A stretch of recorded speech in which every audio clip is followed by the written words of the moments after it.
नमस्कार, सुप्रभात। न्यूज छत्तीसगढ़ में आपका बहुत बहुत स्वागत है। इससे पहले आप छत्तीसगढ़ के कौन से जिले से न्यूज को देख रहे हैं, कमेंट में हमें जरूर बताइए। साथ ही डेली अपडेट रहने के लिए चैनल को सब्सक्राइब जरूर करें। छत्तीसगढ़ की 90 सीट्स पर 2 चरणों में चुनाव होंगे।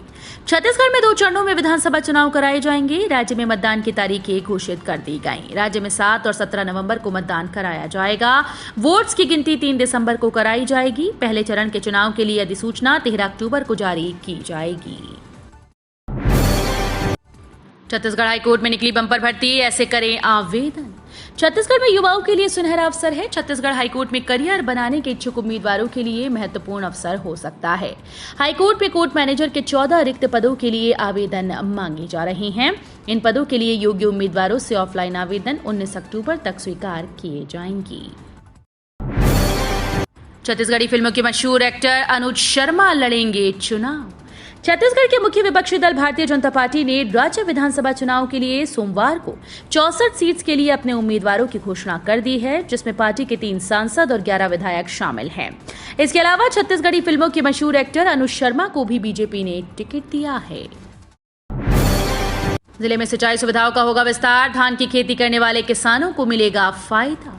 कबीरधाम जिले में सिंचाई सुविधाओं का विस्तार होगा। जिले के सहसपुर लोहारा विकासखंड की बरोदा खुर्द जलाशय योजना के निर्माण हेतु लगभग 8,470.72 लाख रुपए की मंजूरी मिल गई है। सीएम बघेल ने बीजेपी के आरोपों पर किया पलटवार। सीएम भूपेश बघेल ने छत्तीसगढ़ लोक सेवा आयोग की नियुक्ति में लगी धांधली के आरोपों पर पूर्व सीएम डॉक्टर रमन सिंह को जवाब दिया। उन्होंने कहा कि बीजेपी राजनीति करने की जगह शिकायत दर्ज कराए, हम जांच कराएंगे। मोदी सरकार की योजना हुई हिट, कम ब्याज पर 10 लाख का लोन। साल 2014 से लगातार मोदी सरकार देश के नागरिकों को आर्थिक तौर पर सशक्त बनाने के लिए तमाम तरह की योजनाओं की शुरुआत की। ऐसी ही एक योजना प्रधानमंत्री मुद्रा योजना है। दरअसल मोदी सरकार इस योजना के जरिए देश में स्वरोजगार को बढ़ावा देने की कोशिश कर रही है। छत्तीसगढ़ विधानसभा चुनाव के लिए बीजेपी की दूसरी लिस्ट जारी। छत्तीसगढ़ विधानसभा चुनाव के लिए बीजेपी ने दूसरी लिस्ट जारी कर दी। पूर्व सीएम रमन सिंह को राजनांदगांव सीट से टिकट दिया गया है। इसके अलावा बीजेपी की लिस्ट में 3 सांसदों को भी चुनावी मैदान में उतारा गया है। इसमें रेणुका सिंह, गोमती साय और अरुण साहू का नाम शामिल है। छत्तीसगढ़ के 57 विधानसभा सीट्स में महिला वोटर्स की होगी निर्णायक भूमिका। प्रदेश में 57 विधानसभा सीट्स पर महिलाएं पुरुषों पर भारी हैं। वजह यह है कि इन सीट्स पर महिलाओं का लिंगानुपात पुरुषों से अधिक है। 90 विधानसभा सीट्स में सबसे ज्यादा दंतेवाड़ा में 1000 पुरुषों के मुकाबले 1135 महिलाएं, चित्रकूट विधानसभा में 1000 पुरुषों के मुकाबले 1125 महिलाएं हैं। अंबिकापुर मेडिकल कॉलेज अस्पताल में फिर हुई लापरवाही। छत्तीसगढ़ के सरगुजा जिले में स्थित मेडिकल कॉलेज अस्पताल में एक बार फिर से प्रबंधन की लापरवाही उजागर हुई। अस्पताल में प्रसव के दौरान विशेष संरक्षित जनजाति पंडो महिला के बच्चे की मौत हो गई। वहीं ब्रेन हेमरेज की महिला मरीज ने इलाज के दौरान दम तोड़ दिया। छत्तीसगढ़ शराब घोटाले में बड़ा खुलासा, बोतलों पर लगाए जाते थे नकली होलोग्राम।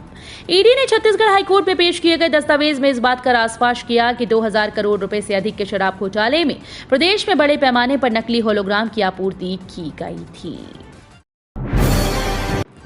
दुबई से संचालित होती है महादेव सट्टा ऐप के सटोरियों की 60 वेबसाइट। छत्तीसगढ़ सहित कुछ अन्य राज्यों में महादेव ऑनलाइन सट्टा ऐप को लेकर प्रतिदिन नए नए तथ्य सामने आ रहे हैं। अब पता चला है कि दुबई से महादेव ऐप के सटोरियों की 60 वेबसाइट संचालित हो रही हैं।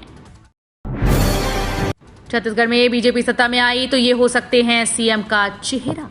छत्तीसगढ़ में चुनावी बिगुल बज चुका है। विधानसभा चुनाव को लेकर तारीखों का ऐलान हो चुका है। पीएम नरेंद्र मोदी के तीसरे छत्तीसगढ़ दौरे से ये पूरी तरह से साफ हो गया कि छत्तीसगढ़ बीजेपी प्रधानमंत्री नरेंद्र मोदी के नाम पर ही चुनाव लड़ेगा।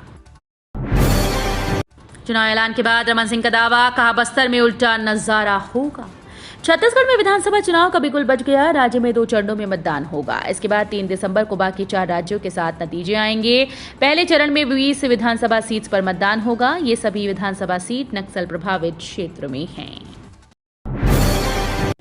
रेत के घाटों पर आचार संहिता का लगा ग्रहण। 15 अक्टूबर से खोले जाने थे जिले के सभी रेत घाट। पिछले 4 महीनों से कोरबा जिले के सभी रेत घाट बंद पड़े हुए हैं। 15 अक्टूबर से इन रेत घाटों को खोलना है, लेकिन इस साल इन रेत घाटों के खुलने का रास्ता साफ नजर नहीं आ रहा, क्योंकि चुनाव की तारीख के ऐलान के बाद आचार संहिता लग गई है। दुर्ग में बढ़ी महिला मतदाताओं की संख्या, जिले की इन 4 सीट्स में महिला वोटर्स में इजाफा। छत्तीसगढ़ में 2018 विधानसभा चुनाव के मुकाबले इस साल 2023 विधानसभा चुनाव में पुरुष मतदाताओं के मुकाबले महिला मतदाताओं की संख्या बढ़ गई है, यानी कि इस बार महिलाएं चुनाव में निर्णायक भूमिका में होंगी।